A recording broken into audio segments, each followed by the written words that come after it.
Bismillahirrahmanirrahim. Assalamualaikum warahmatullahi wabarakatuh.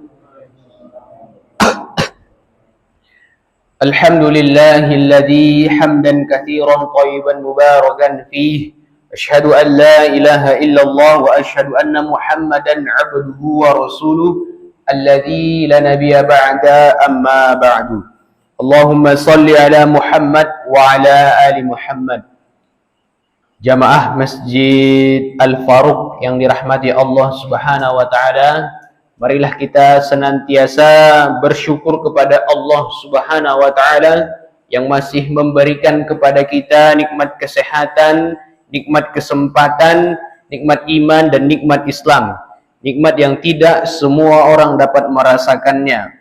Bersyukur kita adalah orang-orang yang diberikan oleh Allah Subhanahu wa taala kebaikan di dunia dan kebaikan di akhirat. Apa tanda kebaikan di dunia dan akhirat yang Allah berikan kepada kita? Itulah rasa syukur kita kepada Allah Subhanahu wa taala. Allah lembutkan hati kita untuk senantiasa bersyukur. Salah satu wujud syukur yang kita lakukan adalah datang ke masjid ini untuk menghidupkan, untuk senantiasa istiqomah menghidupkan malamnya bulan Ramadan. Dan insya Allah di siang harinya juga begitu. Kita senantiasa gunakan untuk beribadah. Apa kata Rasulullah sallallahu alaihi wasallam? Arba'un. Ada 4 tanda. Man u'tiyahunna. Apabila 4 tanda ini diberikan oleh Allah Subhanahu wa taala kepada seseorang, faqad u'tiya khairat dunya wal akhirah. Sungguh Allah sudah memberikan kepada dia kebaikan di dunia dan akhirat. Terkadang kan kita mengatakan kebaikan Allah itu hanya bentuk materi saja. Kalau dia kaya itulah kebaikan Allah. Kalau tanahnya luas itulah kebaikan Allah. Kalau dia memiliki anak yang banyak itulah kebaikan Allah. Sedangkan ada yang jauh lebih dari itu yang Allah berikan kepada kita tapi kita tidak sadari. Apa dia? Qalban syakira.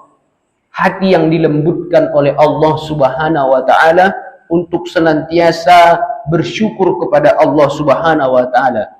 Bersyukur itu Bapak Ibu ternyata tidak mudah. Tidak mudah untuk bersyukur itu. Mungkin mengucapkan alhamdulillah gampang, akan tetapi mengamalkannya itu ternyata sulit.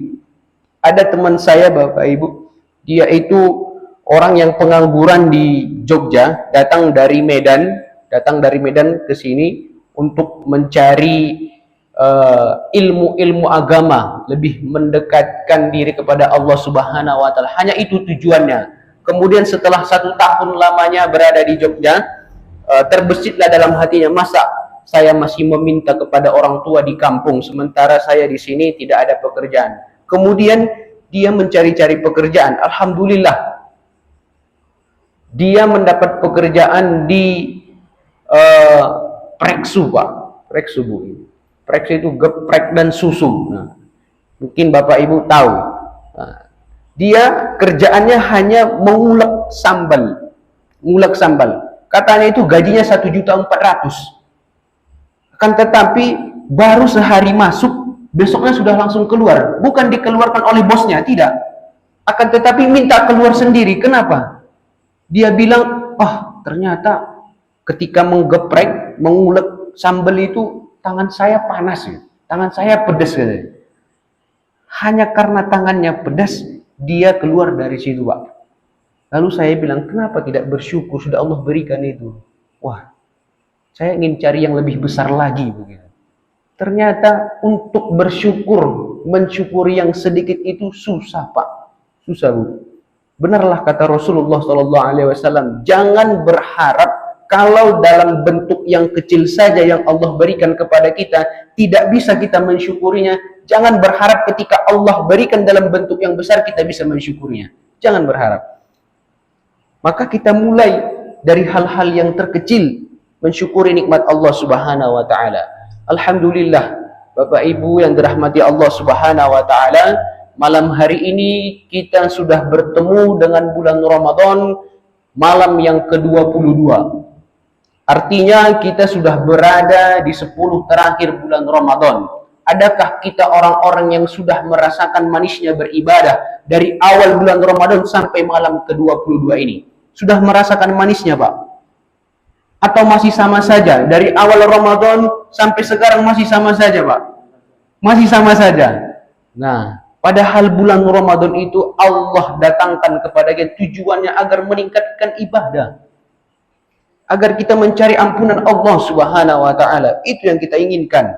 Bahkan Rasulullah SAW mengaminkan doa malaikat Jibril. Ketika Jibril berdoa, ada umatmu nanti yang bertemu dengan bulan Ramadan, menjalani bulan Ramadan, keluar dari bulan Ramadan tapi tidak mendapatkan ampunan Allah Subhanahu wa taala.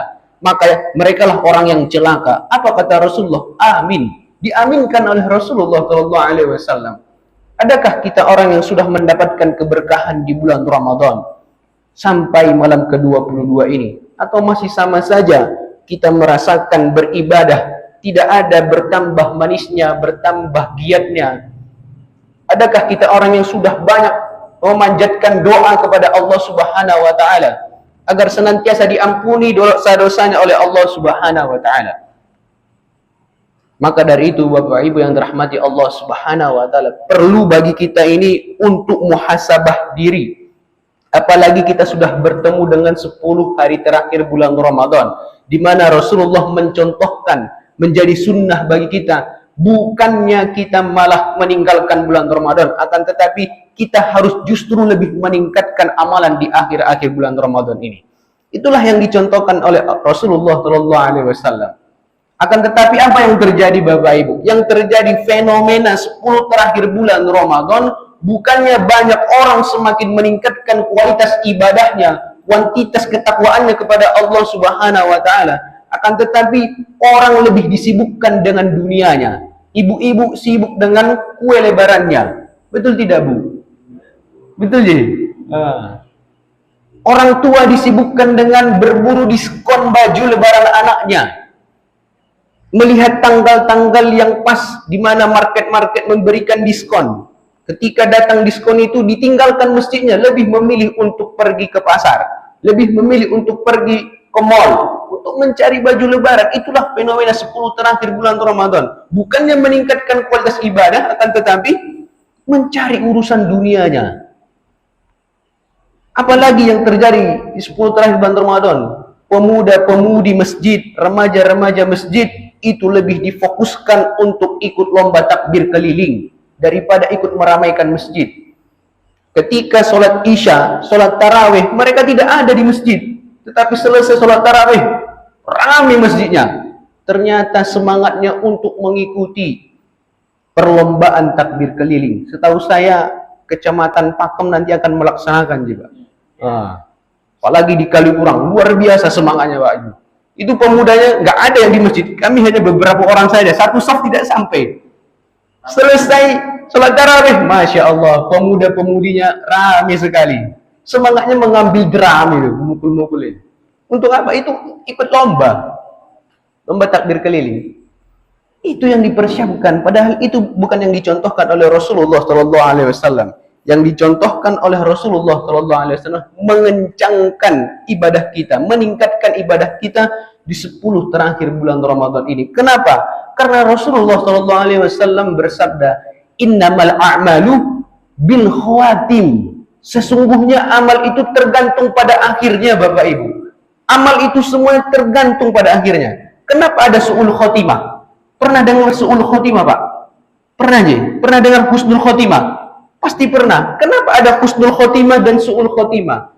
Su'ul khotimah itu terjadi karena di akhir hidupnya itu dia melanggar perintah Allah Subhanahu wa taala. Betapa banyak orang di awal-awal hidupnya itu surplus dengan keimanan, surplus dengan ketaatan kepada Allah Subhanahu wa taala, tetapi mendekati akhir hayatnya itu banyak melakukan perbuatan-perbuatan yang dilarang oleh Allah Subhanahu wa taala. Akhirnya su'ul khotimah. Begitu juga betapa banyak orang yang di awal-awal kehidupannya penuh dengan maksiat kepada Allah Subhanahu wa taala. Semuanya digunakan dalam bentuk kejahatan, keingkaran kepada Allah, akan tetapi di akhir-akhir hidupnya bertaubat nasuha kepada Allah Subhanahu wa taala sehingga dia menjadi orang yang husnul khotimah. Pertanyaannya, adakah kita orang yang di awal bulan Ramadan semangat menyambut bulan Ramadan, kemudian datang bulan Ramadan, kita semangat beribadah di bulan Ramadan, tetapi di akhir-akhir bulan Ramadan kita disibukkan dengan dunia kita. Maka dari itu Bapak Ibu yang dirahmati Allah Subhanahu wa taala, perlu bagi kita untuk muhasabah menghidupkan 10 hari terakhir bulan Ramadan ini. Dan muhasabah itu merupakan 5 di antara jalan menuju ketakwaan kepada Allah Subhanahu wa taala. Semoga kita adalah orang-orang yang mendapatkan derajat takwa dari Allah Subhanahu wa taala. Amin amin ya rabbal alamin. Hayatul fatah bil ilmi wat tuqah. Wassalamu alaikum warahmatullahi wabarakatuh.